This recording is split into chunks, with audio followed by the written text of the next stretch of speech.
to groove. The psychedelic jackets on the record albums have their own hidden symbols. This is a special question.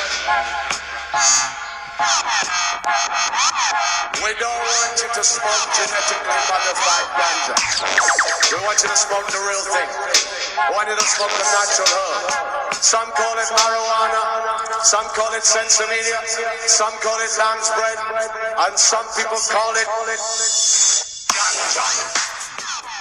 Welcome to another edition of the Adam Dunn Show. I am your host, Adam Dunn. And I'm your co-host, Mitch Janasa. And we are, I think, our last official show at the house. At Adam's house. This is the last official Adam Dunn show at Adam Dunn's house show.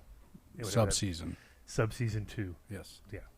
We got a pretty interesting show. We got some organics. Dragonfly Earth Medicine. You guys have been requesting them forever. I know the response is going to be huge. I'm not even looking in the chat room right now because we're down a KTI and a kid, so I'm driving the whole ship.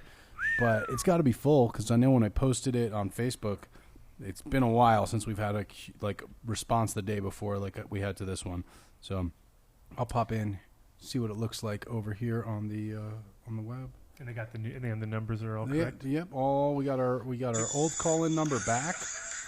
Oh, there we go. My phone's making. I can't make my phone quieter, but what do you mean you can't make your phone? It's not. It doesn't want to do it anyway. Dragonfly is going to be calling in about 3 minutes. I just spoke to them. Let me confirm that wasn't them messaging me right now. Oop. Oh, KTI says he just gave him the number, which is silly because I already gave him the number. KTI. One-handed KTI. One-handed. He's down a hand. He is down a hand. So they're calling in 3 minutes. I got their message. Cool. Sounds good. Cool. Well, then we'll skip news for later. Yeah, I we'll guess. do the news after. Cool. Because these guys got a lot of information. Yep, it's going to be an info dump. Go get your pens. You know what? Let's do shout-outs while we're waiting. Quick shout-out. Big shout-out to Way to Grow. Our favorite place to get all your hydroponic supplies, gear, your extraction gear at Concentrate Corner, or actually at all the locations now. And all they your have it bulk everywhere supplies. Now. Yeah, they have extraction gear at all the locations. Nice. There you go. So you don't only have to go in the Platte. So but you if don't. you're in town, go to Platte. Go to River. Adam's favorite store. 20,000 square feet. Say hi to Tyson. Grab candy. Or go down in the Colorado Springs. Say hi to IROC. Exactly. And the crew down and there. always use the ADS special when you're there. Yeah, it's going to be the Adam Dunn Show account that you charge it to. You don't charge it to. You actually charge it to your own account. You pay for it. Yeah, that's true. Don't just say Adam Dunn Show and think you can charge it to Adam Dunn. Say charge it to Adam Dunn. I'll walk in and they'll be like, you do owe $14,000. Yes, that's what you do. When you go to Way to Grow, say charge it to Adam Dunn. Nope. Of course, big shout out to Incredibles Edibles. Colorado's #1 edibles. Soon to be other states' #1 edibles. Is it California or Nevada? Nevada's #1 edibles. America's #1 edibles. Soon to be the universe. Favorite flavors, most consistent potency, great effects. Just really great company. They also have their Incredibles extracts, of course. And check out those Incredi pens if you can find them. If you can find the Incredibles pens, sold out. Yeah, everywhere I go. Pretty much. Of course, big shout out to Build a Soil, our other organics buddies. Yeah, if you're not listening to if you want to catch up after this show and get into anything organic, just look up any show with Build a Soil, and that's like a plethora of. And these guys use a lot of Build a Soil stuff too. They're all about. Nice. What's it called? No-till. A lot of the stuff that we do with Build a Soil, and I believe they're all friends on the internet somewhere. So good overlap there. Of course, big shout out to our friends over at Hydroponic Research, makers of Veg and Bloom. If for some reason you're not growing organic, maybe you're growing a huge facility, maybe you're trying to grow in a place where you're trying to keep your entire situation sterile. Maybe you're trying to produce massive consistency with very little effort. Then you want to check out Veg and Bloom at hydroponicresearch.com. Welcome to the Adam Dunn Show. Hi, this is Kelly from Dragonfly Earth Medicine and Josh. Hey, Kelly and Josh. How you guys doing? We're doing awesome. How are you doing? We're doing great. Adam, say hi. Hey, how you doing? Nice to talk to you guys. Nice to talk to you. We feel totally honored to be on your show today. Well, we're looking forward. We're just doing a few shout-outs right now, and so just hang on the line, and we'll dig right into this whole thing after this. Yeah, guys, just hang with us a couple seconds. And if we could ask you to turn down the speakers on your end or your phone volume, I'm getting a weird little echo. You're getting an echo. Yeah, I'm getting an echo on your end. Might just be your volume. In the meantime, oh, it's gone now. That's good. That's good. We figured it out. Whatever you did was perfect. I didn't do anything. Okay, great. Oh, well, then Skype fixed it. Awesome. Let's finish the shout-outs. So, hydroponicresearch.com, makers of Veg and Bloom. Check them out. Again, if you're looking for an easy solution to grow large scale, can't be easier than that powder. And, of course, our buddies at Grow Stones. Adam, Grow Stone. I'm enjoying. Made from recycled glass, precision engineered for plants, better water holding capacity, better air holding capacity, better cation exchange ratio than your Perlite, potentially even than your lava rock or some other aeration amendments you're using in your mix. Check them out, Growstone USA. They're available everywhere. I know they're putting on a new rep here in Colorado. They're looking for a new rep out in the Pacific Northwest. So link with them on social media if you'd be interested in that kind of thing. But otherwise, check them out at your local grow store. They're everywhere. And, of course, made from 100% recycled glass. What could be better? So, with that, Seeds here now. seeds here now. I can't play that advertisement for you, buddy. I know you're listening. But our favorite source for genetics in the United States and elsewhere, killing it up in Alaska, killing it everywhere, that James Bean character. Do you know what the new commercial's about, Adam? It's about exotic genetics drop. What do you got? Do you know? You can pull it up. Pull it up and just play it into the mic. We won't have video for you this time, I but... don't think there's any... I don't think there's... Oh, it's not one of those where there's a funny guy saying stuff? I don't think there's a funny guy on this one. Disappointing. No funny guys. Hold on one second. Let's see. Seeds here now. Oh, he's looking... Oh, I didn't get that. That's much better than mine. You got a whole list? Graphics? There's no funny guys. No? Nope. Yeah, music. It's just sound. It's just exotic genetics, new strains. And that's all it says. So then what are the new strains? Read them. I don't know. Is there another video? $100 packs here. $100 packs of? Can't see it. Can't see it. There's a list underneath. I saw. There's a list. No, not a video. It's like an image. Yep, there you go. Here we go. Oh, good music you got there. I like Like this. that? Very stirring. Exotic genetics. Exotic genetics. Now you got to read the strains. Bog seeds, $100 a pack. Oh, there you go. All Crockett Farms, $85 a pack. I That's believe. good. Or $95. I can't. My eyes are terrible. I'll read it. How about I read it? Mosca seeds. Mosca Seeds, buy 2 packs, get 1 free. Top Dog, 20% off. Brothers Grimm, buy any Brothers Grimm pack, get a 10-pack of Grimm Mix free. And Green Avenger, Grimdica, Hashmaster, and Rosetta Stone are now only $100 per pack. Grimm Mix is 10 seeds of an F1 with different phenotype variants in each pack. The Grimm Mix will not show up in your shopping cart online, but it will be added to your order by the shipping department. The free pack and the Mosca deal, by the way, will be chosen by the Seeds Here Now shipping department. And the new exotic drops coming up. Trap Stars LAOG crossed with the Cube. Black Mamba's Mint Chocolate Chip crossed with the Cube. Scissorp, which is Purple Drank, crossed with the Cookies and Cream. Big Smooth is OG Blueberry crossed with Cookies and Cream. The Candy is LAOG crossed Cookies and Cream. And Shrieker's Miami Haze crossed to the Cube, which now I kind of really want to try that. Cuban Haze cross? I'll play with that. Pretty dope. I'll play with that. And that's it. And we're there. Right on. Still got to figure out the sound thing. No, we definitely do still have a little echo thing. I wonder if the listeners hear it or if it's just us. I don't have any help here because they're neither of the interns, neither the intern nor the sound guys here. So we're blaming the kid? Is that what you're saying? We're blaming everyone. We're blaming KTI a little, but he's injured, so he has an excuse. But either way, we have our guests and they're not echoing, and they'll do most of the talking, so that's fine. So let's welcome Dragonfly Earth Medicine. Thank you guys for coming on the show. Thank you so much for having us. We're Thanks for having us. honored. So you guys have been heavily requested by our audience, and as we discussed kind of briefly in our conversation yesterday, what makes you guys so interesting is that your approach to closed-loop organics. And so let's dive right into it. What do you mean by that approach?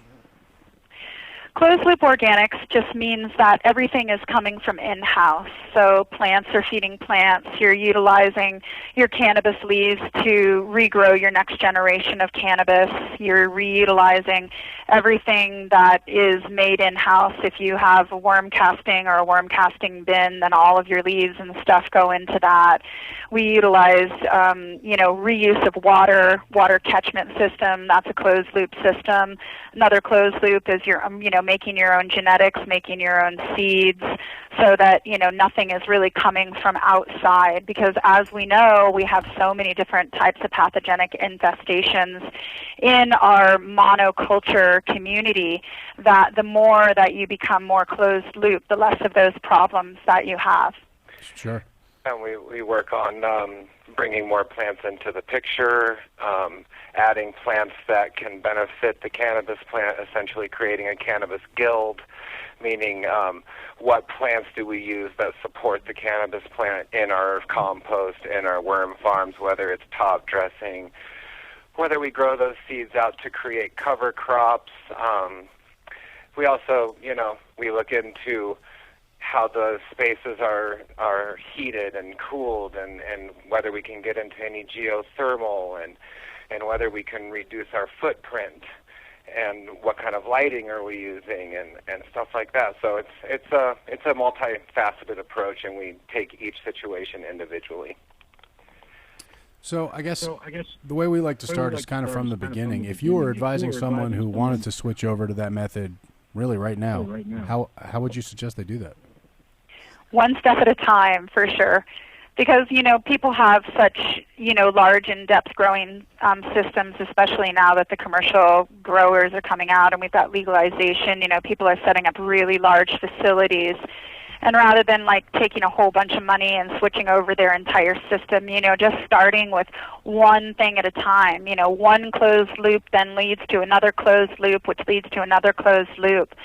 Starting with a worm farm is a really great and easy way to have a closed loop that you could be saving so much money in nutrients every year just by adding all of your clippings and all of your leaves and all of your stalks into the worm bin to then be able to reuse into your soil or top dress or put it into your teas.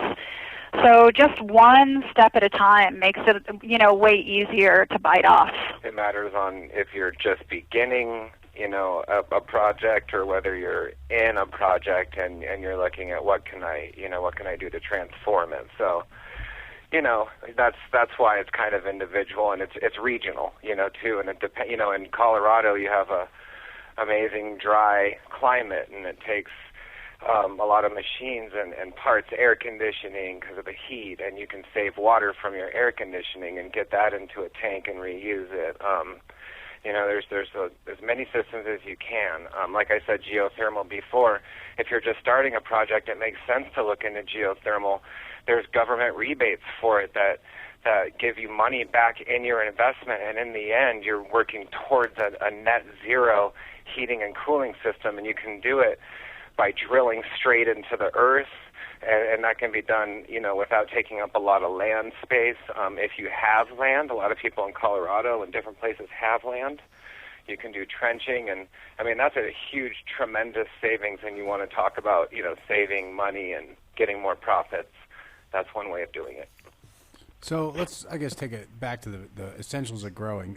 Where in the cultivation cycle do you start to have differences in your method than, say, how someone else might grow? Well, we've been doing this for over 25 years, and it started out that we moved up to British Columbia, and we're so far away from really any type of town or township to be able to buy any type of nutrients or buy any type of amendments. We just started looking into ulterior motives and ulterior methods on what it is that we could utilize to make our own nutrients, because sometimes our patches were out maybe 7-8 hours hike up into the wilderness area in zones. So we started to look into ancient cultivation practices and farming practices, and what is it that our ancestors did before we had grow stores, or before we had this ability to just go out to a store and buy different type of nutrients. So in that, we came across Korean natural farming. We came across different type of weed brews and ferments. We learned a lot about different types of composting and how we could utilize our natural, zone and area to up our cannabis farms. And continue using the same soils, and by using all of the weeds and the plants around us in our soils as we made new beds each year, we realized that, it starts with the dirt, and then how far do you want to go back? As far as the gardening method goes, the gardening method starts all throughout the year. By having your own compost and by making your own dirt from the land, that's essentially the beginning. And then you get into propagation and Is it going to be seeds or clones? And then, we sustain giant, amazing plants on weeds all summer long. We don't feed anything else. We have incredible dirt that we've been building over the years, never changed, always added to, and we grow these magnificent, amazing plants, and it's just a teaching that, wow, this is the way that it's always been done, and you're producing incredible stocks with the horsetails and the silicas. So, it's never really been about products for us, and essentially that life became that product for us, and so we brought that to a product, but essentially, it comes into just feeding weeds to the weed, to the ganja, and that's a really big teaching. Well, yeah. Also, you get the local microbial life too that you wouldn't get if you get a bottle of something from somewhere else. Exactly. I mean, to buy food is really expensive. To buy organic food is even more expensive. To grow it is super cheap and life-giving. So if you have a cover crop of salad greens underneath your plants, you're feeding yourself. You can use some of it as mulch because a lot of times when you're growing a bunch of salad greens, there's extra. You can feed it to your worms, and you have a permaculture. So you guys started by talking about earthworm castings and starting your own worm farm. I know that some of our guests we've had on before advocate really specific methods of best practices for that. Do you guys have any worm farm best practices? Like I know, for example, some people really prefer to do a thermocompost first and then feed that compost to the worms to kind of get it even more refined and charged up with microlife. But it sounds like you guys are throwing your bio waste right into the worm bin without any issues, of course. Yep, everything just goes right into the worm bin. We try to make it as simple as possible and are realizing, it's not always rocket science just to do what's easy and natural. A lot of these methods we're not coming up with on our own. We're mimicking Mother Nature and what is it that she has shown us and what type of successes has she had, and then we basically are copycats. And everything that she has taught us is what we use. And in our big compost piles before we had, quote unquote worm bins, everything went into the compost, whether it was our raked up leaves, whether it was our grass clippings or all of our cannabis leaves or all of our cuttings, everything goes in there, and you just realize after probably about 30 days that you've doubled or tripled your worm volume in there, and all of that is completely digested. And it depends. If you're going to start a worm casting company, you might consider pre-digested, compost, and then you take that compost and put it in buckets, and you do it a certain amount of time, and the worms digest it perfectly, and then you get this high-grade, perfect worm casting that's sellable to the community. I mean, it's not one way it works. There's all these different ways. So it's possible to have a compost pile with a wire mesh on the bottom, and your organic matter is slowly layered over time because you don't just dump organic matter on it once and walk away. It's something that comes in, daily, maybe weekly. And you put worms in there, and that whole thing is to eat organic matter. Then the worms are eating that, and the worm castings are left on the bottom. I mean, that worm casting quality is totally perfect for dirts. And maybe there's a little extra organic matter left in to the compost. It's perfect addition to dirt. It's just then the worms go into your plants and into your soils because you're adding your worm castings and compost in there. And then you realize your plant dirt is actually the worm bin. And then that's the next level. So when you have that situation where you have worms sort of like living comfortably in your plant dirt, do you start feeding the worms that live in your root zone, or do they just sort of prune the dead roots? Oh, yeah, we definitely feed them. So we believe in cover cropping, but cover cropping is a rotational cover cropping. There's so many different seeds out there that are really high in different types of nutrients, to go beyond the NPK, which of course you guys are really well versed in. what type of vegetation is high in calcium, because we know during the transfer time of when you move from vegetative to flowering, there's a tremendous amount of CalMag that's taken up during that time. So what type of cover crop can we utilize on our plants at that time to grow up about 2 inches? And then we pull it up and lay it right down on the soil, and then we put another cover crop in there that's specific to what we know that the plant is uptaking at what part of their life cycle. So a constant movement of cover cropping is feeding the microbial life. It's feeding the roots that are right up at the top of the soil, and also feeding the worms. So that's very interesting, the constant cover crop rotation. And would you advocate that or recommend that even if someone's growing indoors? And how long would you keep each crop going? Yeah, absolutely. We totally recommend it for people. So usually we just tell people to grow it up about 2 to 3 inches. And then it's sort of like a lop and drop. You just pull it up just a little bit with the roots and all and lay it down on the ground. And this system is layering, and it's building your soils. It's building your microbial life. And, it's definitely building the allotment of what a plant can uptake. So the plant is continuously uptaking what it needs when it needs it. We know that poppy seeds are some of the highest form of phosphorus that you can find in a plant form. So what a wonderful thing to get a really large cover crop of poppy seeds just as your plants are starting to transition into flowering. Mm-hmm. So that it's completely available. We know that chickweed is a wonderful cover crop, and that has a super high nitrogen, and it breaks down really easily. And, that's really good at the very beginning, as soon as you start your seeds or you put in your clones into their final pots. So, honestly, this is really interesting. Can you walk us through sort of how the cover crop rotation you would go from, say, transplanting a clone or a seedling into your vegetative mix onwards? Sure. We really like chickweed to start out. And, of course, it really is all dependent on what you can get in your area and what type of organic seeds that you can find in your area. We really are more interested in seeds rather than grains. Grains are sort of an interesting, they can capture different types of microbial life that you may not want to be bringing into your outdoor garden. It's just the way that we do it and recommend it. So we really work more with seeds. The tiny little seeds are the ones that have the tremendous amount of nutrients. So we might start with chickweed seeds, and then we grow the chickweed out until, the plant is up above it, the chickweed, and then we'll pull the chickweed and lay it on top. And then we would follow it up with a nice clover. Clover is a wonderful nitrogen fixer.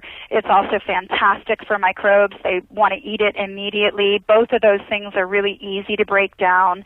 And then we would probably move into an alfalfa cover crop. And then after an alfalfa cover crop, fenugreek is a wonderful all-around, it contains a tremendous amount of nutrients, that the plant needs for its vegetative and as it starts to grow large.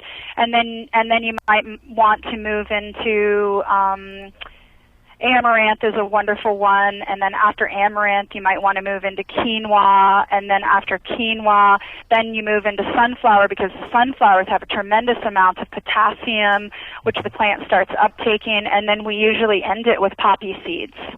And so you're never really going to get full-grown poppies or full-grown sunflowers out of it. You're chopping them, you're pulling out the sprouts, but then you're getting that enzymatic action and really the denser nutrition of the sprouts. So we get our seeds from that. And then, what about sprouted CTs? Do you guys do that too? Oh, yeah. Sprouted CTs are wonderful, and we just think that they're amazing. And you can have the same idea if you don't want to do a cover cropping and you feel like, I don't feel necessarily comfortable with that. I want to just do my top dressing that I normally do. You can grow out your seeds in big jars and then just blend them in a blender and just put it in and drench it immediately, because then you have an incredible amount of live enzymes and all types of raw materials. And just like us, we really try to think about what's a perfect diet for a plant. And a perfect diet for us is really similar to what's a perfect diet for a plant is, 60 to 80% raw foods. And, the rest is cooked and maybe some process that you do in your own home. But, whole, live, raw foods is what we know keeps the highest immune response in our own bodies as well as in our soil and also our plants. And it's supplemental. It's not like we're drenching tons of, the whole entire cycle of different kinds of seeds and stuff, because the soil is providing the main food. Just like us, we have the main food. And then we have the teas and the supplemental things that go along with it. So it's just to add microbial life, growth hormones, enzymes, and that's what you get from the live sprouts. We like live sprouts. And would you be doing sprouted seed teas once a week or not even that often? Oh, I think it's dependent on how well your soil's doing and if you're growing small plants or large plants. But, once a week is enough. And if that's all you're doing, then that's probably enough, and you can add some compost to that, and that would be a nice mix. But yeah, starting with the best soil, of course, and then going from there and using your intuition. We like to say once a week, but 2 weeks works really good. And then, with this fact that the soil builds up, it's going to get better over time. Do you find that there's like a decreasing reliance on supplementing it? Like, if it's going to keep getting better and better and better, at some point, you should need to put less in it than you did, say, the first round. Oh, absolutely, for sure. We have beds that we've been working out of for 15 years, and now we don't even really think about it if we put a seed directly into those soil beds that have been layered and layered and layered. We're not thinking, oh, geez, we need to feed it with a tea so that, the first sprout of its life is going to come out amazing. We already know that it's going to come out amazing because then that soil has this beautiful, all-encompassing vitamins and minerals, and it has all of the microbial life and the fungi and all of the bacteria that you're searching for, and it's continuously breaking it down. So, nothing really can match an amazing soil.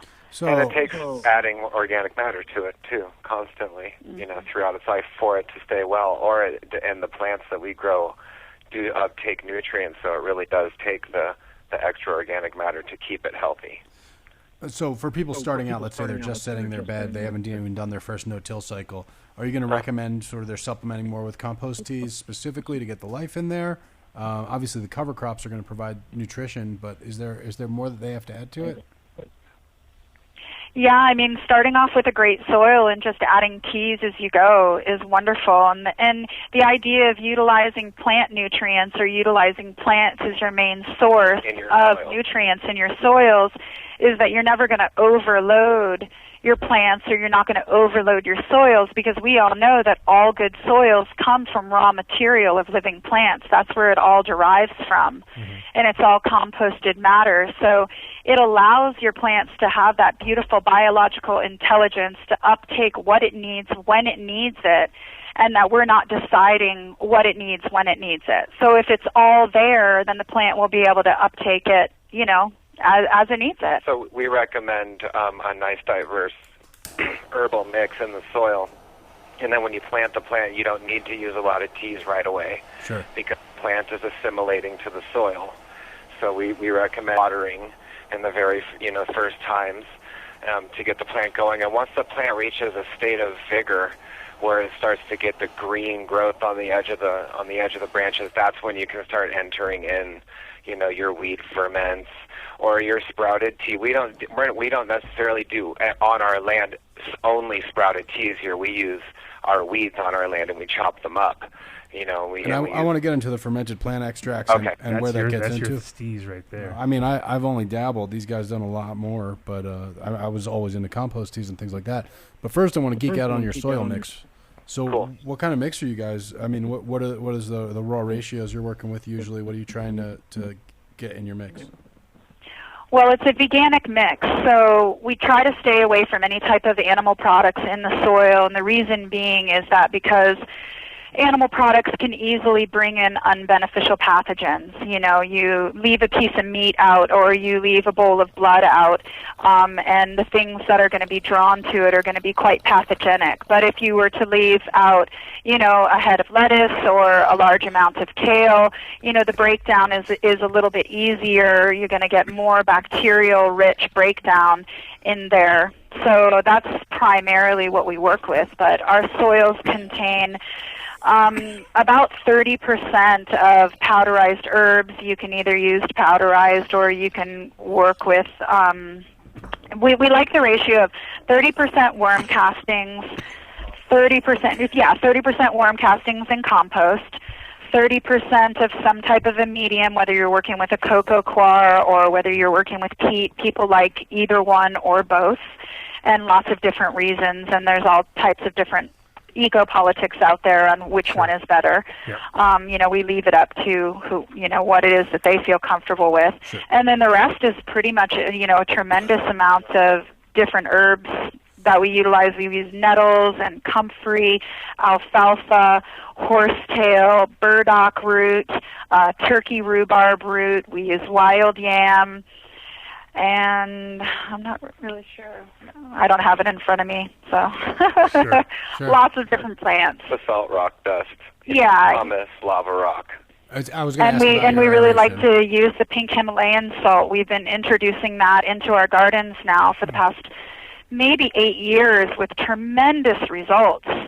It just contains such an easily assimilable mineral nutrient that the plant can uptake immediately, as well as the microbial life attaches itself onto it and excrements it immediately for the plant to uptake. And an important part of this is that we don't buy just OMRI listed products, because OMRI is not an organic certification. It's an organic review from an institution in Eugene, Oregon. And it's not a stamp of organic.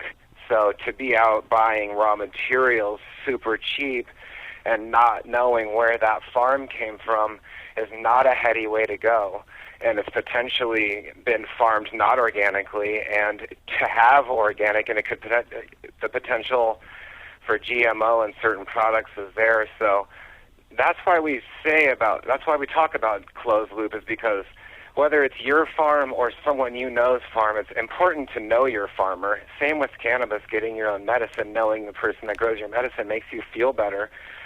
We really know the raw materials that we put into our soil. We're not just listing off a bunch of herbs just because it's on a whim. We've thought about it. We know where those herbs come from. They're certified organic. And even to say certified organic is potentially not enough. The certified organic is what is it? So, you know, potentially 30% chemicals or different products that we don't agree with, we feel organic. The word organic isn't enough. Yeah, it's been overused. And so to know your farmer, know your inputs, know your herbs, and know what you put in there is really crucial to us, because we know the rhizosphere is so powerful. We want it to be eating totally pure, totally of the earth's food. So when it comes out and it's producing trichomes and it's producing secondary metabolites and chemotypes and phenotypes, it's at full potential because it's eating food it understands. It's eating food that it evolved to eat. Plants are evolving like we are, and we need to respect that evolution. That's why we feel passionate about that.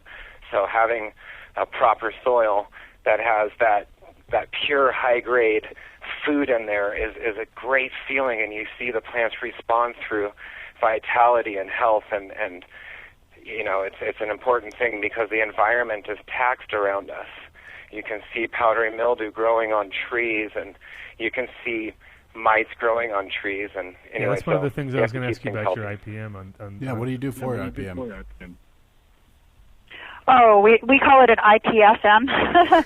So it's an integrated pest and fungal management program, and we really utilize the idea of creating an ultimate immune response with our plants and with our gardens and with the whole entire area. So not looking at a problem as a one specific problem, you know, that's a very allopathic way to look at an issue. You know, if you've got an issue with powdery mildew in your rooms, to be able to look at the entire room as a potential issue, as, you know, why did it come in, or how is it that it got here, is a good question to start. And then how do I get rid of it in a way that, you know, like a stone, if you're dropping a stone into a puddle of water, you know, that first IPFM regiment is the first, you know, ripple, and then everything else ripples out from that. So whatever you utilize, to be able to look at all of the ripples is what's helpful, because if you're not looking at all of the ripples, then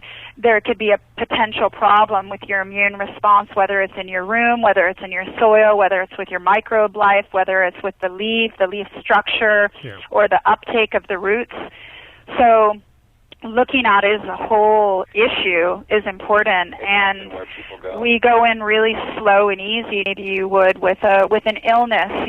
Whenever you have an illness, the first thing is not to be so symptomatic with it, like, oh, I've got a fungi spot on my knee, and I'm going to put some antifungal cream on it. Well, that's all well and good, but it's not going to get rid of the issue necessarily, because the issue is probably systemic. Where is it that it came from, and how can you heal it so that you're 100% healed? Yeah. We utilize a lot of botanical washes,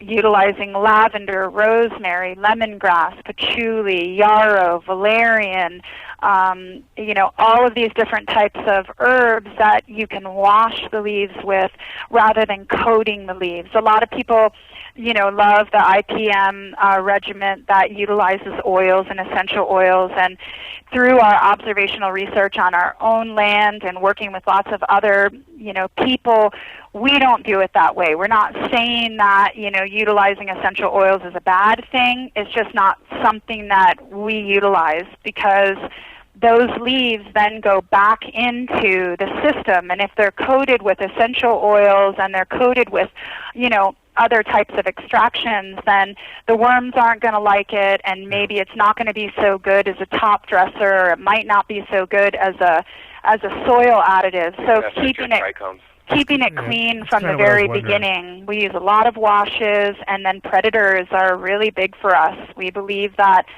you allow pests to take care of pests and microbes to take care of your microbes. So we don't ever think that maybe we can outspray our enemy. Yeah, we've never thought that that's been able to work before for us, and so we do a lot of washes and then introduce predators for mite problems, thrip problems, and it works fantastic. So creating an environment that allows the predator, when you release your predators, the predator's like, oh my gosh, what a fantastic environment. This leaf is exactly a leaf that I would love to live on, and I can just go and eat everything that I want and be able to propagate, as much as I want, and then that's creating, a beneficial community. So the same with, yeast and fungi that live on the outside of your leaves. How is it that you can create an environment on that leaf so your beneficial cyanobacteria wants to attach itself onto it? We believe by spraying, heavy oils and this sort of thing, that you might be deterring your cyanobacteria, which is your number one ally for any type of powdery mildew or downy mildew. And you could potentially be using fungicides and stuff, which are biologically correct and they're organic, and that's good. But if you're like nervous and you're just spraying, you're just getting things and you're doing all this stuff, that's why we talk about washes, because if you use biofungicides and different kind of biological compounds that eat the bad mites, they can also eat the good mites, and they can take away the life and the surface. That's what she's talking about for the predator mites. So that's the importance of it. So talking about washes, is there like a basic recipe that you guys would advise, or ratios that you can give to the listeners?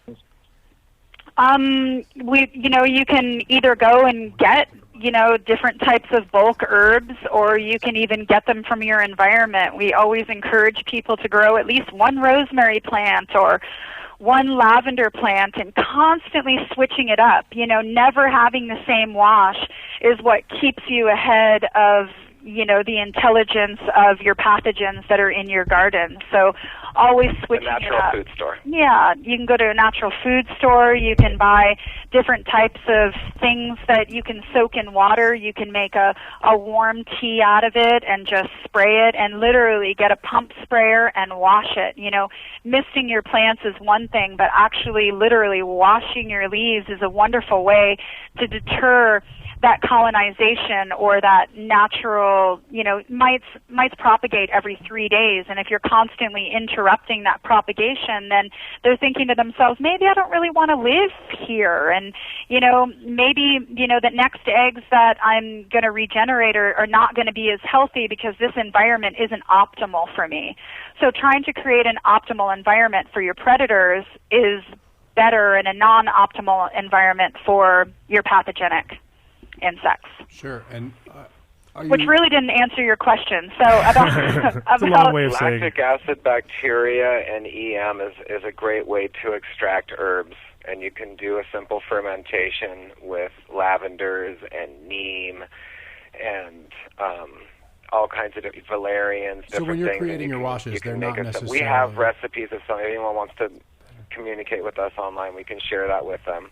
Awesome. Well, we'll definitely suggest people. And do that. the ratios, when again, like I said, when you're working with raw plant material, the ratios are it's sort of like an intuitive feeling when you're making these recipes. You can have a set recipe and you can go off of that, but as you start making more and more of them, you realize, this is a great addition to it and this isn't, but you're not really going to harm your plant with botanical washes. You're certainly not going to burn them. It's just things that your plant understands, so you're not really running the risk of harming your plants through washes. So do you have to run a fermentation to do a wash, or you can just kind of make a cold water tea, or as you said, a hot water tea and spray that? Natural Mystic has all the ingredients on it. Sorry, I couldn't hear you there. Could you repeat Oh, that? I think we lost you guys. We can't hear you anymore. That mic's not working? Sorry, we tried switching microphones to get rid of the echo problem, but that didn't work. Oh, sorry. But now we're back. So Okay. So yeah, can you make one of these botanical washes just by soaking in sort of cold water or warm water and then letting it cool before you spray on the plant, or is it necessary to ferment to sort of break out the active ingredients? Fermentation is always optimal, but we've Cold water. We've looked at under a microscope at the daily, with each different washes. We've looked under a microscope at, broad mites and erified mites and spider mites and thrips and what type of things, deter them and what type of things really enhance them. One thing that we definitely noticed, which is interesting, is that, a lot of people were utilizing hydrogen peroxide, as an addition for deterring mites, and we realized that the broad mite loves nothing more than H2O2. Really? And it just goes crazy as soon as you add that oxygen molecule. So we don't really recommend anybody utilizing H2O2 to get rid of a mite issue because they just love that extra oxygen. But we really didn't notice necessarily a huge difference on whether we heated up the water and we made a nice tea extraction out of the botanical washes, or we did a ferment and we utilized, worm castings with it. But always adding into those tea brews things that your plants like to uptake. We know that plants can absorb a tremendous amount of nutrients and minerals through their washes. So every single amount of, foliar that we put onto the plant, we're not thinking about we're just stripping the mites or we're just stripping the yeast fungi. What we want to do is also boost the immune response in the leaf and boost the cyanobacteria so that the leaf has this ultimate immune response so that it can deter these pests and these pathogens on their own. Yeah, it's always nice because that's what you're really going for. And that's the idea of, that drop that I had talked about, that stone in the water, is that the first ripple is this and the second ripple is that, and you just want every single thing that you put into your plant and into your rooms to boost the immune response, which we call biological intelligence. Yes, I mean, when you see a good canopy, a real healthy canopy, it's like, it's so obvious that, like, it's... I'm sorry, I can't hear you. Oh, I can't hear me on this end either. Weird, but you can hear me, right? I can hear you right now. Huh, that's weird. So you can't hear Adam, but you can hear me. Yeah. Huh, okay. I'm not important. Sorry, Adam. Hold on, I'll pass the mic to Adam and try to make it so you can hear both of us. Okay. No, so basically all I was saying was that when you have a healthy canopy, it's almost like it's an invisible thing that you can see the resistance on those plants just by the sheer health of them all, And then when you get when you have a canopy that's not looking healthy at all, it's amazing how you can really see all the holes built into these are just getting annihilated, and daily they'll look worse because of the fact that these people have just been toxing them out, trying to treat the symptom and not going for the actual cause of the thing, like you were saying earlier. Yeah, and then in the end you just kind of end up beating up the plant and its intelligence in that way, and it's just, it's getting hit from all directions. So having that health, and that's why we like the predator mites so much, because it takes away the need to spray so much. You get a healthy, and we really like copert for the simple fact is they're the number one bug producing place in the world. They only produce bugs. They're not affiliated with any GMO company in the world, which Syngenta and other companies are, and that's not okay. So finding someone who can work with copert is a beautiful thing, because they give you predators the next day, shipped straight to you, and it allows the plant full health. I mean, how good do you feel when you walk into a garden and you see the leaves just flat out green and even praying up to your lights? And you know that you have this, and you have this ally of predator mites and predators, and even soil, nematodes and hypoapsis and different predator nematodes that are in the soils. You just feel like, okay, I'm going to start this garden, I'm going to put out my predators, and I'm going to have this beautiful start. And then you don't have to get into all this, oh my God, product hell, and trying to go into all these different things. And so starting off from the beginning with a really healthy, clean scene is crucial. And I mean, we created Natural Mystic, to be what we're talking about, and it has bacteria in it, and it has trichoderma, and it has things that eat. We've been able to see soils that were affected by powdery mildews and different pathogens. We've used Natural Mystic as a drench on the soils and taken lab reports of the soils and completely remediated and cleaned out the soils. We have a real love for remediation, and we use fungi in the form of garden giants and also trichodermas and also mycorrhiza to be a ally in the root zone. And utilizing prophylactically, it's like we can't be expecting to be eating potato chips and a bunch of candy bars all the time and expect to remain healthy. Your best health when you're 85 is to start right now. So we always joke in saying that, we're in training to be healthy 85-year-olds, and it's the same with your garden. You want to start with beautiful health in your garden from the beginning before you have a problem. And then when you have a problem, the problem is very easily remediated because you've already had such a healthy response and your plants understand what health is. And your microbial colonies know each other. Everybody's all in alignment. And that's why closed loop systems are so important, is that anytime you bring in anything from the outside, your entire colony and your plants and your soils and everything that's going on in there has to then get reintroduced, and they all have to reintroduce each other, and then you're hoping that that's going to go well. Whereas if you've got a closed loop system, your biological intelligence is so incredibly high that for a pathogen to be able to cross that threshold is not only rare, but when it does cross that threshold, it's probably not going to cross it with as much vigor and strength as it would if you didn't have an already healthy garden. Sure. So I think that's a great jump-off point, too, fermented plant extracts. Obviously, it starts with lactobacilli, or it starts with EM1. Do you guys culture your own lacto, or do you recommend a good source for it? How do you guys recommend people start? Well, people that live in the country are potentially, they know someone who has a cow or a goat or a sheep, or someone's milking something. So without a doubt, the fresh raw milk from an animal off the farm is an amazing way to get your lactic acid bacteria starter.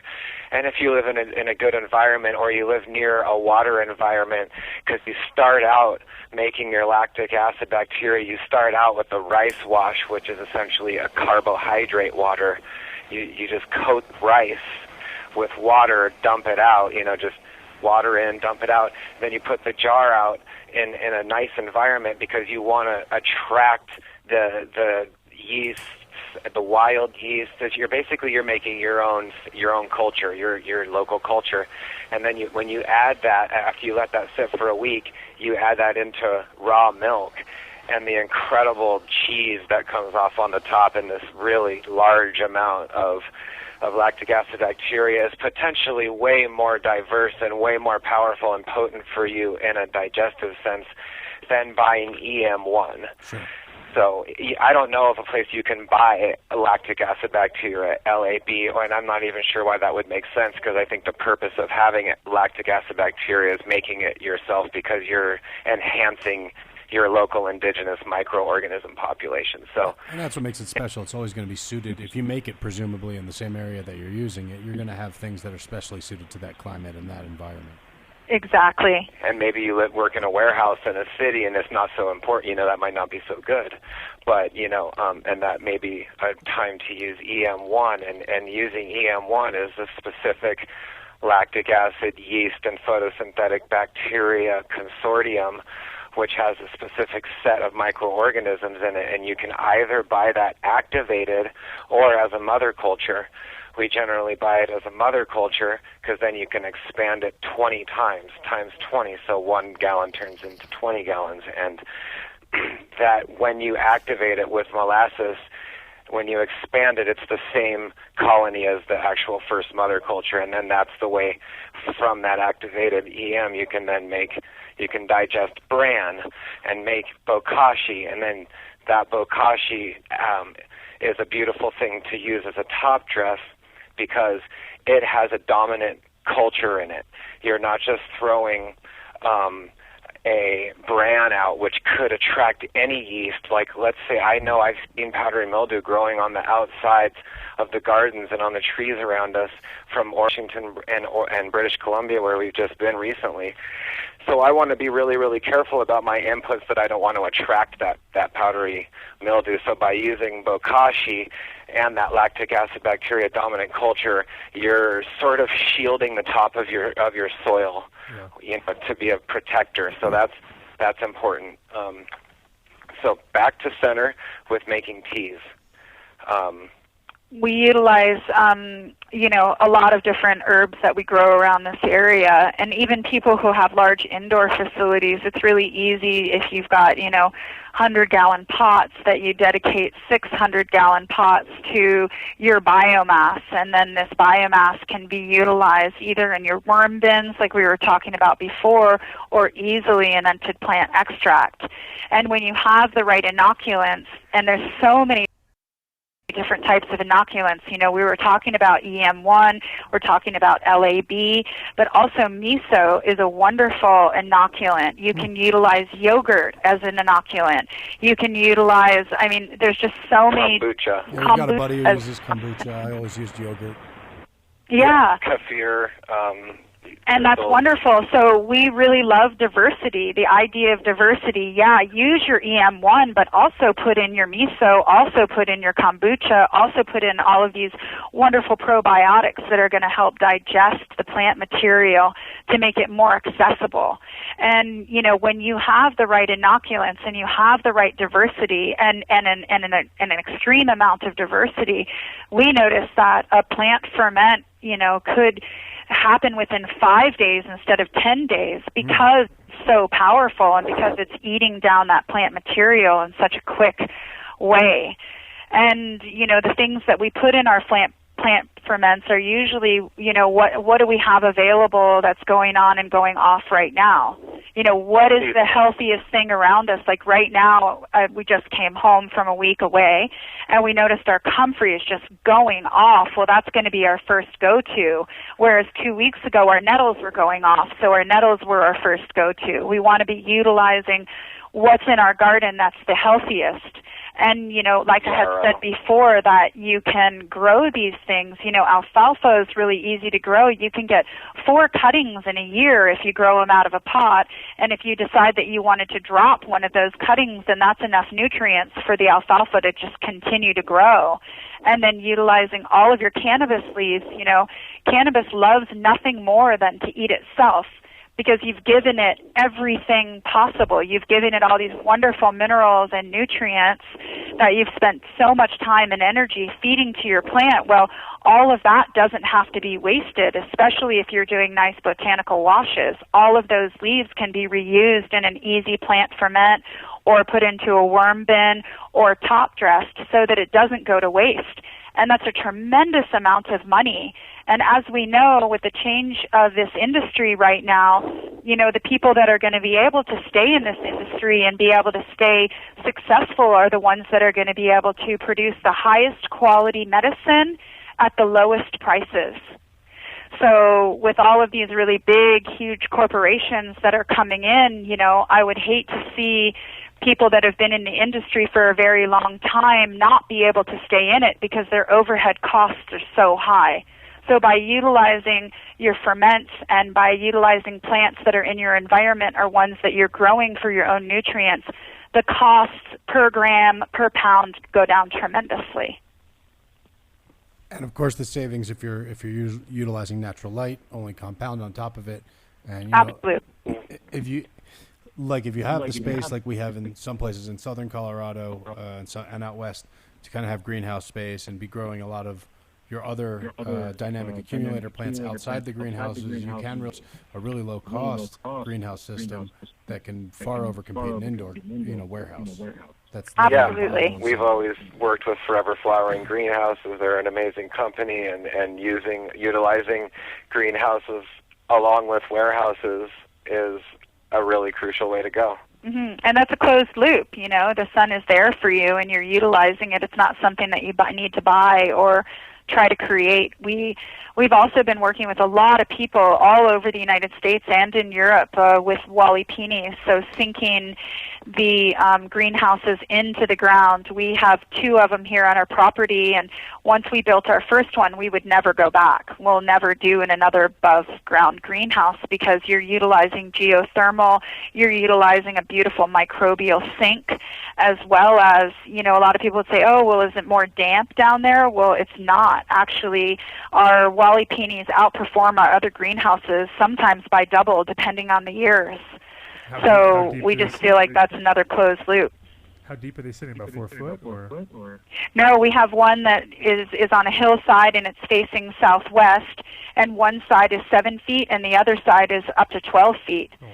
So it's dug really deep into the ground. So when you look at it, it looks like you've only got about 3 feet of greenhouse. Sure. And that's just for the aeration and the flow, around the outside. And those greenhouses are really amazing. And we definitely have had way less pathogenic infestations of all kinds in there. It's more stable, and a lot of times problems come from extremes. Sure, that makes sense. Your temperature is going to be more stable. Your humidity's Yeah. You have the earth buffer and all that. Yeah, less fan needs, but you still have fans. And it seems like it's less costly to go down than to build up. You don't have to support as much. I mean, you have to excavate, of course, but from what I've read, you might even get a ton of usable dirt out of it if you are in the right place. Sure. I might just be like, oh my God, just look at this. Now I just have to add some compost and some lava rocks, and just it can be a component to your beds that you dig out. And we did a Wally Peony for some dear friends in Durango area, and they hit bedrock after 4 feet. So the plan was that they were going to go down 9 feet with this particular, design that we had made.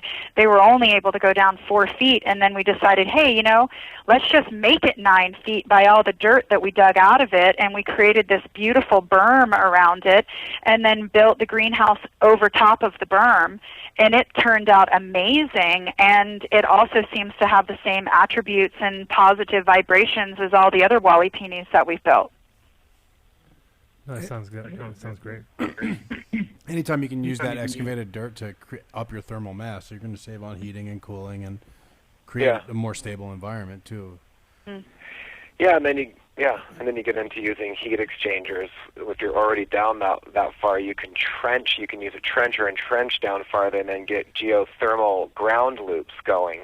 So you can use PEX and go through the ground and get through your beds, and really easily create the geothermal heat. The heat exchangers are basically just using the coolant or the material, which can be brine or oils or water. There's different things that can be in that loop, but it uses the earth heat, and then it heats it up. So it's not having to heat an extreme temperature. It's heating or cooling.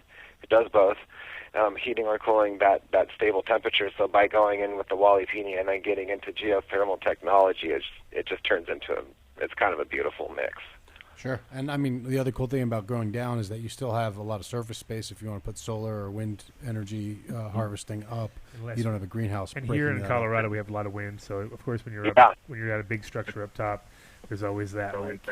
One day you come and you're missing a bunch of panels, and the whole thing's wrecked. For real. Absolutely. And it's nice that you've just got, nice, good wind that's just going right over top of your greenhouse because it's only maybe 3 feet above the ground. Yeah. And then you can build a tea station up off the ground about 4 feet, and it can gravity feed into your greenhouse, and then That's now true. you don't have gravity feed from waist height. That's awesome. Yeah. Yeah, and we do, all of the greenhouse setups that we work with people all have elevated tea stands so everything can be gravity fed because we all know how difficult pumps can be, and they get clogged, and it's like you have to go back and forth, and we've just really cut out a tremendous amount of time, money, and energy just by elevating our teas. Yeah, no, that's cool. And you just brew it up high and then kind of open the tap and it flows down, basically. You don't have to, got it. That's really smart. Complicated. And then all of the excess material, that's in the fermented thing just all gets lied on top of the soil as a top dress, and then in time just creates more and more soil. Sure, as long as you're so nothing ever goes to waste. I imagine that's the only challenge you have to worry about. If you use thin tubing, then it probably gets clogged, and you got to climb up and take it all down. As long as you have thick enough tubing. So what we generally do is we have 2 different containers happening. We have, let's say, for a 100-foot or a 60-foot greenhouse, you'd have maybe a 300-gallon tote or 2 300-gallon totes, one with the top cut out with a stump in front of it so that you can gather all your weeds and weed material and roots. You can pull up roots, if there's burdock and yellow dock and different kinds of bracken ferns, we pull the roots Great up. source of phosphorus. Yeah, the roots are amazing, so we chop the roots up with a machete on the stump, and we put everything in one of the containers, and we let it ferment. And there really are 2 kinds of ferments that people utilize. There's the fermented plant extract and the fermented plant juice. And the fermented plant extract is when you take an equal part of material and add an equal part of sugar or molasses to it, and then you extract the juices out of it after, like, say, 2 weeks. And then you use that juice, and then that juice is something that you can do a ratio of 1 to 1,000 and spray foliar with. It's just a little more potent. We generally like to go with the fermented plant juices. We like the waters. So we take the weeds, we chop them up, we expose the plant blood, the chlorophylls, the enzymes, the growth hormones in the water. We let that ferment with all of our kombuchas and lactic acid bacteria and EM, and we extract it, let's say, for a week or 10 days, and then to our other container to the left, we have built a frame with a wire mesh, and maybe we have 2 or 3 frames of wire mesh that we stack on top of each other, and then we can put a bucket in and dump the water from the bucket through the wire mesh strainer, essentially straining all the plant material out of the water and just using the plant juice. And let's fill that container up like halfway full of weed juice. And then we'll just get dirt, like forest dirt or some kind of good compost. We have all kinds of different composts on our property. We'll have a beneficial compost worm casting. We'll add it to that, and we'll aerate and fill the rest of the container up with water. And we'll basically activate our anaerobically fermented weed teas. We aerobically activate the tea overnight, and then we gravity feed that water into our greenhouse. So there's no clogging in the hoses, and it just makes it really easy. And then the one is always left for fermenting, and then the other one is always used for aeration. So you have your anaerobic sort of fermentation bin, and then you have your secondary aerated aerobic brewing. Yep. Yeah. And we know that that's good because the best medicines that humans have are fermented ones. They're the ones that last longer, and it's the most easily assimilable nutrients. And it's the same for plants. It's so easy, it's beautiful, and it works really well. And we notice a really big difference after we get done feeding them, easily within 12 hours.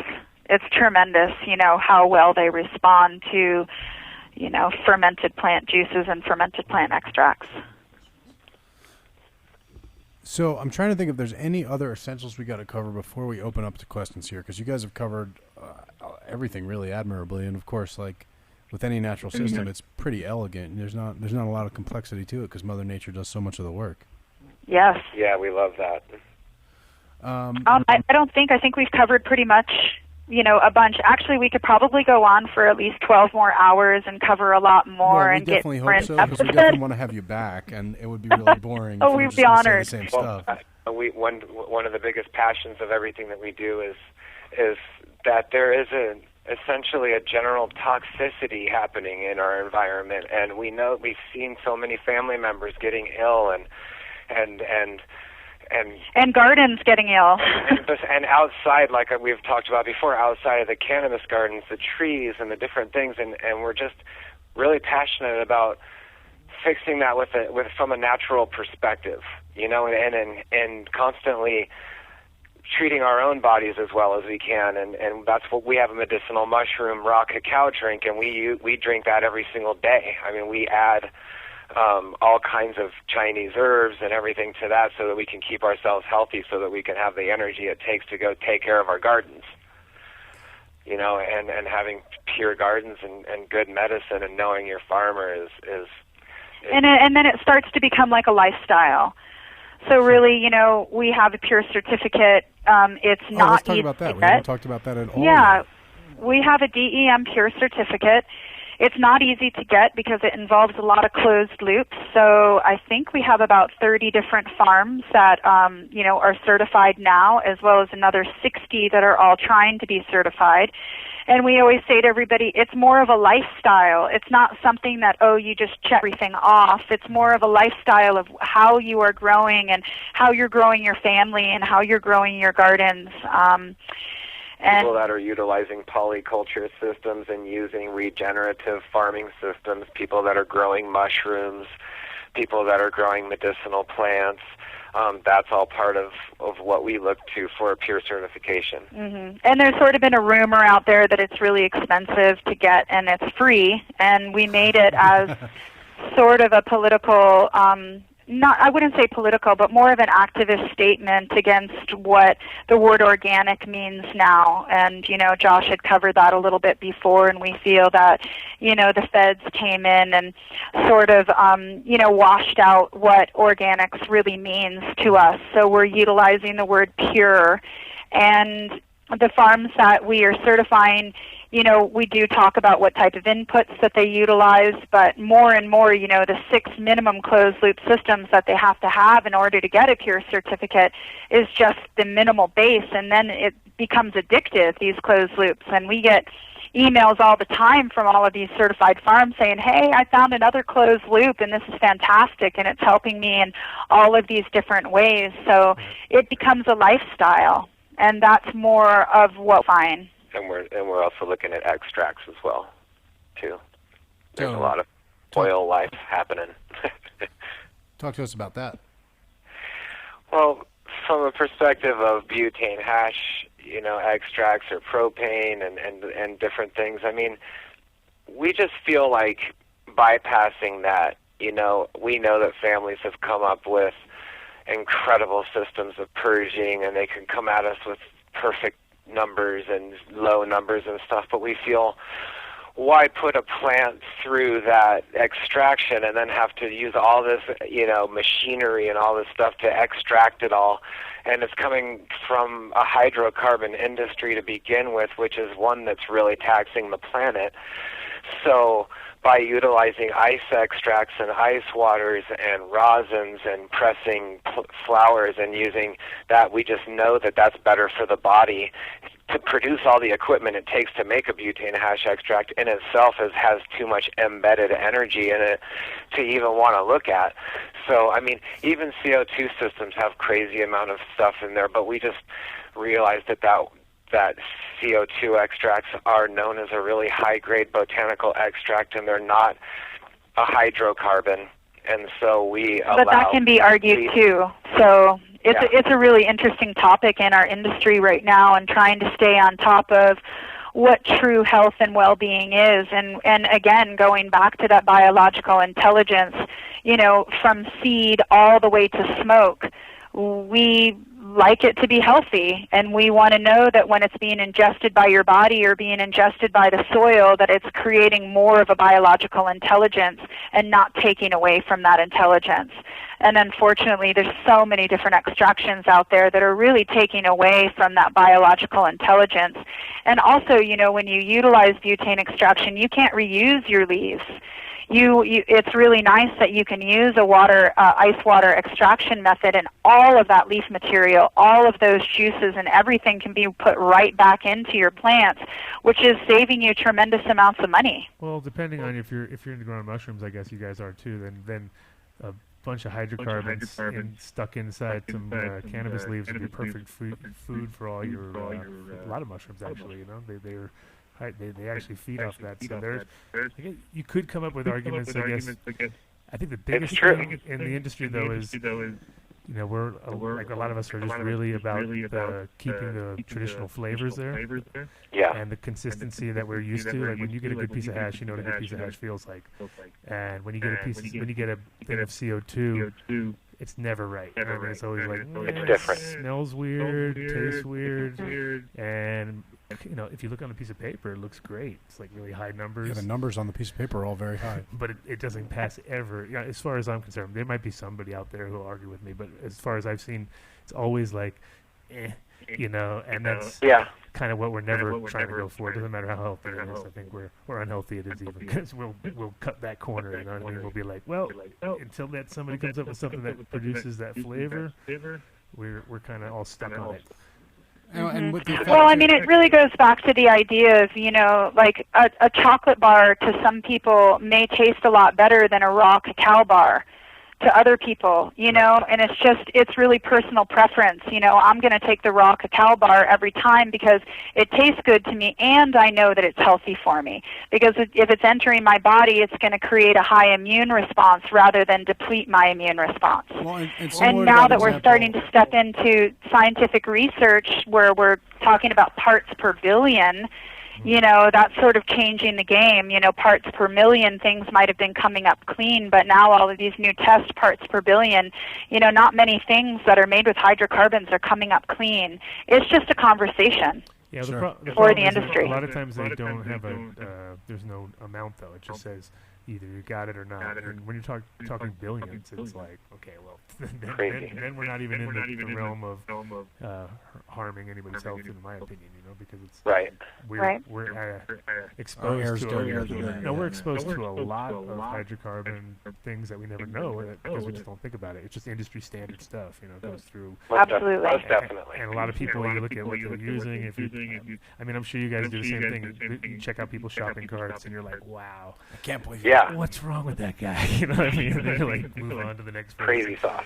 Because my wife and I were both definitely food conscious, and we got a 4-year-old, so we're all, nothing bad ever goes into his body as much as we can to help it until a friend comes by or something. We're like, what did you just get? What?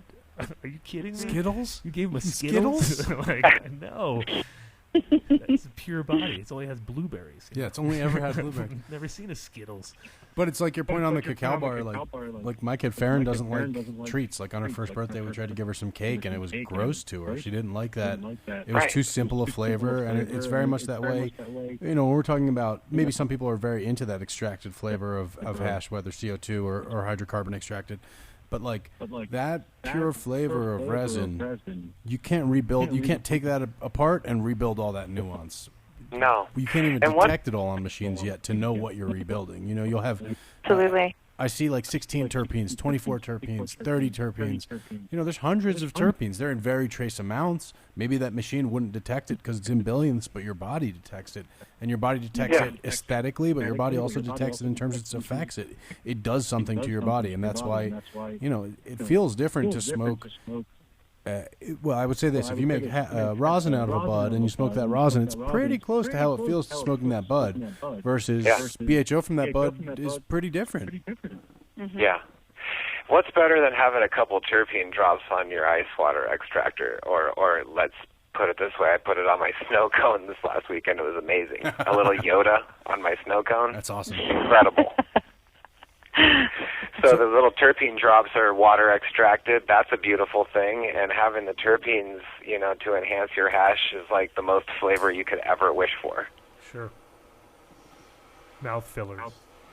Oh, I mean, it just makes your whole tongue and everything. Yeah. And the way it just shifts your high, that's kind of the craziest part about those. When we first had some, when we were at Emerald Cup last year, it was like all of a sudden you're on one high totally, and then you just switch up the terps. You don't switch what you're smoking, and boom, your entire mental state shifts. Oh, it was incredible. We were just with our Eugene family, and they had these terpenes that have 46 cannabinoids in it. Wow. Yeah, it was just like the full blaster. It was amazing. So yeah, there's and a people lot of are getting more and more intelligent, and we're just getting better at it as a population. We're getting better as a community. We're getting better at it as an industry as well. And the more that we're able to learn from each other, and we're not all recreating the wheel, then we can just get better and better. Oregon's really coming alive right now too. It's a big year.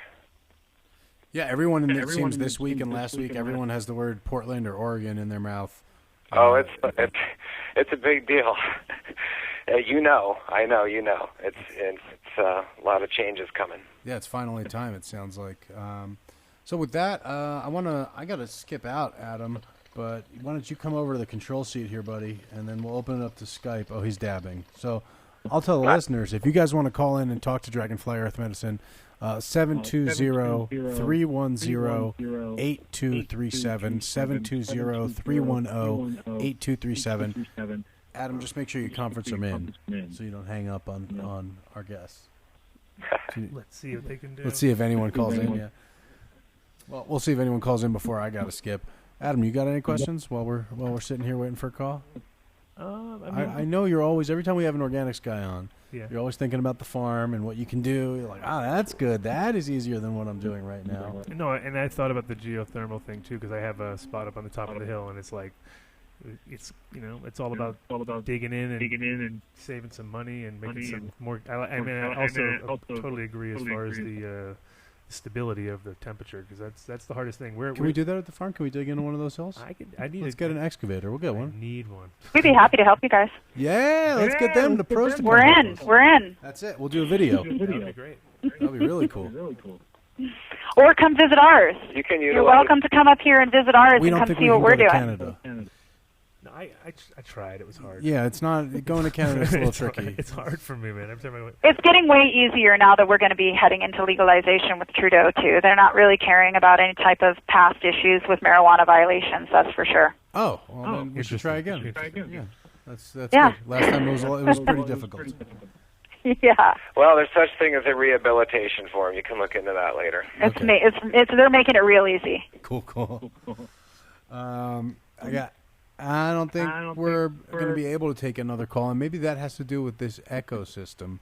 I'm not really sure. We don't have our techs here, but we're pulling it together. I think since this echo is only on our side, and these guys, when they talk, it sounds great. Yeah. We talk, it sounds terrible. That's true. So. Well, when we hear you, it sounds great. See, so they don't have an echo. So we have a great conversation, but they're just in a multi-echo world. I don't know, classic example of Adam Dunn show style. But no, what we need to do though is obviously reschedule you guys for some episode coming up soon. Get Jeremy on with them. You guys use a lot of Build a Soil products. Yeah, are you familiar with our buddies at Build a Soil? Oh, definitely. Jeremy is a great guy. We think that he's fantastic, and what he's doing for the industry is really wonderful with all whole foods and sources. So we definitely recommend him to people that we work with throughout. God, that guy must be getting recommended a lot. Yeah. I know. I recommend him Such a all darn the nice time. guy. Yeah, I recommend him all the Yeah, time. he's a great guy. Provided, a lot of crucial, parts to the puzzle. So.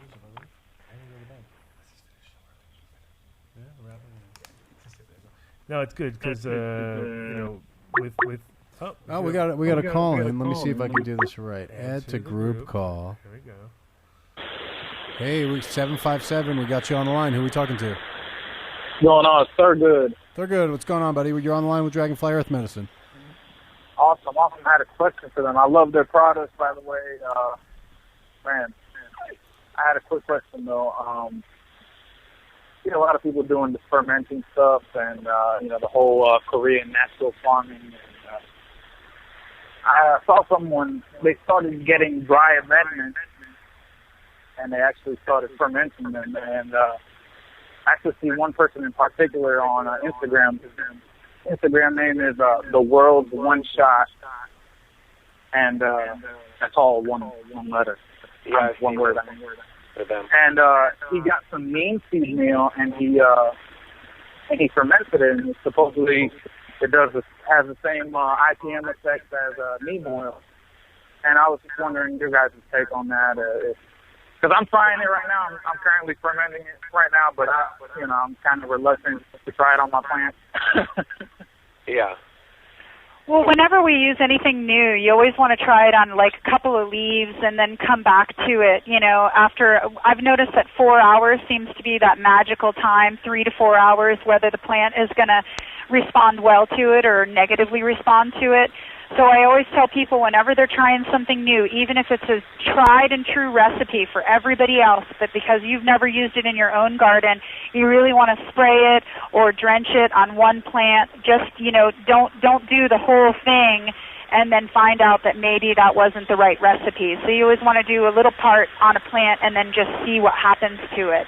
But whenever you're fermenting anything, you're going to be pulling out all of the best beneficials and adding more beneficials to it. So fermenting neem seed meal sounds like a great idea. Awesome. Also, I actually just tried sprayed some foliar on my plants with some comfrey that I had fermented from the garden I had outside, and man, they responded. Everyone was praying. It was awesome. Yeah, comfrey is one of those magical plants that, is so underused, and it's ridiculously easy to grow. The only problem that you have with comfrey is that it can take over. The problem is not knowing how to grow it. The problem is getting rid of it. Yeah, you got to get the Bocking, was that Bocking 14? Bocking 14, that was always what Coot said. Yeah, that's the one I got. It's good stuff, though. The fermenting so far, I see good things with it as far as cost efficiency, like getting a box of dry amendments and fermenting it. I'm also fermenting some alfalfa, which I don't know if that's a good or bad thing, because I've also heard that, for instance, if you get alfalfa seed and you sprout it, and then you aerate it, and if you aerate it for too long, it can become a herbicide. Is there any truth to that? I don't know if anyone else has heard that. I've never heard that. Maybe that's true, but we utilize alfalfa in all different types of things. And just, what we were saying before on the show, which is really important, is that when you're getting your dry amendments, don't just count on that OMRI seal. You have to go further. Just because it's OMRI means that it's been reviewed. It doesn't necessarily mean that it's organic. And unfortunately, I have found quite a few alfalfa products out there that are OMRI certified that are really less than optimal, beyond less than optimal. I can't even really get into it because it's so horrific. That sounds like a good topic for another show. That sounds like another show. That's a great topic for another show, right? You just figured out our whole thing we were trying to figure out earlier. Yeah, we're like, what's the next show? It's like the whole thing about, growing your own shit, it's like grow your own alfalfa, what you put into it. Exactly. You can't just take a Dr. Earth box for granted, like, hey, yeah, sure. Fuck that shit. All right, well, thank you guys. I think as an industry, we're so product-centric that we just really need to move away from products and move more towards whole foods, which it sounds like you're totally on that line, and you're going to benefit greatly from this new program that you're doing. Awesome. Right on. Well, we're coming up on 4:20 our time in about a minute. Thank you Nice. guys so much for calling in, for sharing with us, for inspiring us, and for giving us a lot of great new ideas, and for promising to help us build a greenhouse in the ground at the farm. Exactly. Heck yeah. Yeah, we'll come out for sure. That's awesome. And we really want to just take a second to just honor you all for what you have done for this industry as a whole, honor you as individuals for how you live your own lives, and we're just totally inspired by every single show that you all put out to try to make this world a better world and this industry a better world. We're so honored to be on your show today. You just became our favorite guest, I'm pretty sure. I mean, never met No one ever thanks us. Yeah, like that's that. great. Yeah, well, no. We're very thankful for you. Kelly's last name is Dunn, too, same as Adam. Oh, right, you could be my You're kinda brother. like brothers and sisters. You could be my brother. Nice. We'll have to dig into the genealogy. We'll check that out. We'll get some Actually, no, my genomic. family came through Canada, too. Oh, whoa. I think genomic sequencing could be a really important show for you, too, and Mowgli Holmes and the Dude, you are so on point Oregon. with like reading our minds. I was literally, as soon as we hit the off button, going to tell Adam an update on that. That's crazy. Yes, we will definitely be in touch with you guys. You can name and train anything, Yeah, Mowgli is definitely coming. but the genomic sequencing is where it's at. Yeah. Absolutely. Well, again, thank you guys so much for your time, for your thoughts, for your sharing, for your really kind words. We will bring you back on in the very near future. We should do an episode with them and Jeremy at your farm, Adam. That would be awesome. That'll be awesome. Let's do that. Let's do it. It All right, sounds guys. amazing. You guys have a fantastic afternoon. You as well. Enjoy your weekend. Yeah, take care. All right, we're 420ing it, and you guys enjoy it in an hour. We'll talk soon. Thank you so much. Okay, bye-bye. Take care. Awesome guest, right? Yeah, definitely. Super See, the informative. echo's gone, right? It was Skype. It was Skype all along. I knew it. Fucking Skype. All right. Let's do shout-outs and then... Yep. Big shout out to Way to Grow. These guys are unbelievable as far as getting the products out to the people for over 11 years now. Full shop, everything from grow equipment all the way down Pretty much to the Home extraction. Depot of growing. The Home Depot. Home Depot, exactly. Yeah, you like that? Home Depot? Home Depot. And 7 locations, so they're everywhere. All over Colorado. And my favorite town, Platte River, 1051, is one of the biggest ones. That's 20,000 square feet of grow gear. Deliver, pick it up. Used to be delivered, but They'll deliver. Well, and that's if you have a big enough order. If you are a commercial customer, hit them up. They'll give you great rates. They'll get scheduled delivery. Sure. They're just not going to deliver everyone like a bag of dirt. That's not really That happening. ain't happening. No. But and of course, speaking of bag of dirt, when you get to the counter with your bag of dirt, if that's what you are, then I guess say Adam Dunn Show. That's why you say bag of dirt. say, just anything. It's not going to hurt. It's not going to hurt. Just keep saying the Adam Dunn Show. Yeah. When you're checking out, make sure that Just they mumble it like I would. Take as you're eating the candy, just say Adam Dunn Show. Adam Dunn Show. Yeah, If they give mumbling. you, here's the thing that they don't explain. It's reasonable to take 1 to 2 pieces of candy, no matter what you say. Yeah. If you say Adam Dunn Show, you can keep taking candy. That's how the kid gets away with it. I took 40 to 60 pieces of candy last time I was there. You just have to keep saying Adam Dunn Show. Adam Dunn Show. So every time they look at you, Adam Dunn say Show. Adam Dunn Show. Yeah, and eat candy. Yeah. And then say the kid. Yeah. So the kid said it. Kid said it's okay. Of course, big shout out, speaking of candy, to our buddies at Incredibles Edibles, America's best edibles, most delicious, best flavor combinations, most consistent potency, and probably like the most legit potent stuff I've ever messed with. Well, it's all in-house, and they know what they're doing, and they don't mess around. And they don't put anything out unless it's amazing. Like if it's like, oh, that's an okay flavor, that's pretty good, some people like it, that's not going to get put out. It's got to be something that's really blowing minds, just like with their concentrates, with the Shatter, and of course with their pens, the Incredipens. If you can find them, again, you've never heard us recommend a pen on this show, really, but if you can find an Incredibles pen, get yourself one. It's really a treat. And of course, big shout out to Build a Soil. I think that's a good idea for an episode, right? Get Jeremy and Dragonfly at Ace's farm. Of course. And we'll do like a video special, Yep. Christmas. I don't know about Christmas in the farm in the snow. Would be like digging around in the snow, Yeah. looking for soil. Yeah, proving that it's just Yeah. holds the temperature. Yeah, there you go. If you guys are interested in getting a worm farm going, you're interested in getting compost bin going, you're interested in doing a no-till bed, you're looking to make some compost teas, or you're looking for any of the magical ingredients into all this stuff, check them out, buildasoil.com. Tell Jeremy we sent you. He takes such good care of everyone. I can't even promise that he'll take extra good care of our people because he takes great care of everyone. That's That's just how build the soil works. So I guess it's our loss, but it's your gain. I'm not really sure how that works. Of course, skipped them the first time. Big shout out to the family at Dark Horse Genetics. Dark Horse Concentrates. The first Dark Horse Genetics recreational Colorado seed drops are done. They're getting packaged next week. Nice. Some TH Seeds crosses in there. Beautiful. Some Dark Horse stuff. And coming soon is going to be the archive gear that's going to be in the next rotation. And we also got, of course, the concentrates. New harvest coming down, just came down. Tanner's coming back from the gorge next week, and we're going to be running a whole bunch of gorgy-inspired, gorgeous shit. Gorgy-inspired. Not gout? No, gout's gone. Just the gorge. The gorge, not the gout. Big shout out to Hydroponic Research. Make yourself Veg and Bloom. We love Veg and Bloom.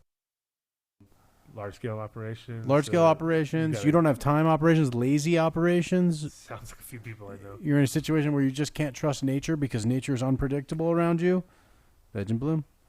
It's powder. It's dry. It sits on your shelf. If you don't use it for 20 years, it'll still be good in 20 years.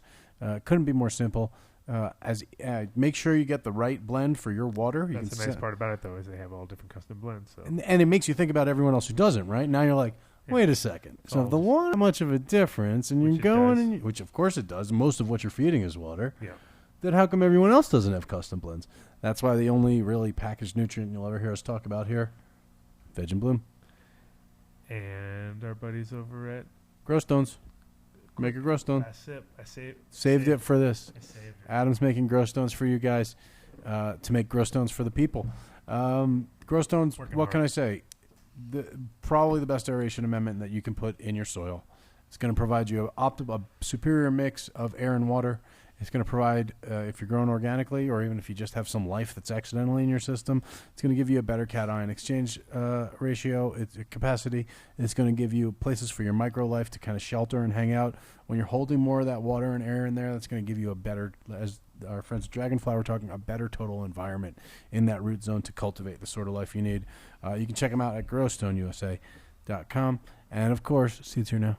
Seeds Here Now. Seeds Here Now. Seeds Here Now. Seeds Here Now. Seeds Here Now. Seeds Here Now. What's the new? What did he say is the new hotness? Hold on. My phone died, and he sent it to me, but I want to know. I didn't get to read it because my phone died. Oh, my God. Adam forgot his password on his phone. We'll never know what the hotness is. Here we go. I'll tell you right now. The new hotness, big thing. They now have a VIP text club, so you can hear about all the latest drops first. They're giving away a pack of the brand new Trap Star from Exotic to one winner today. You just have to text the words Adam Dunn to this phone number. It's 530-506-5236. Text the words Adam Dunn to 530-506-5236. The winner will be chosen and announced next week. And next Monday, new drop from Dark Horse will be available for sale on the site. New flavors, the lemon cream, lemon head, orange lemon, the Bruce Banner BX2. We've been doing some playing. That lemon cream, the Joe's Lemonade cookies and cream, that one's the special one. Grab those before they're gone. That one's not going to get made again. Oh, inside That's scoop. the inside scoop. That's the one I'm most excited about from the mouth of the Dark Horse. The mouth of the Dark Horse. Right on, guys. I know we're cutting it a little short this week. We got to go run to the bank and make sure we get all moved into our new location so we have a new studio for you next week. We start a little late, but hopefully this was pure content, no fluff. Thanks for listening, and we will catch you guys soon. Peace. Should I play the intro out? Sure. Yeah. Should I just play news? Practically every one of the top 40 records being played on every radio station in the United States is a communication to the children to take a trip, to cop out, to groove. The psychedelic jackets on the record albums have their own hidden This is a special question. We don't want you to smoke genetically modified ganja. We want you to smoke the real thing. We want you to smoke the natural herb. Some call it marijuana, some call it sensimedia, some call it lamb's bread, and some